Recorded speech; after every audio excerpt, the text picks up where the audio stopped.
Fogueirinha. Presente. João. João?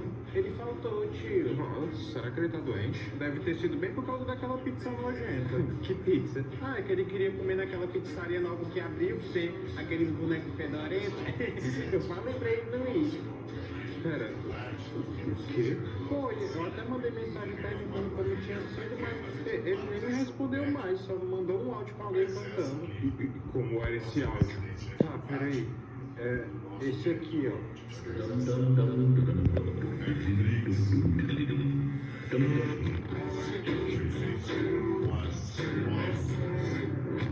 Fogueirinha.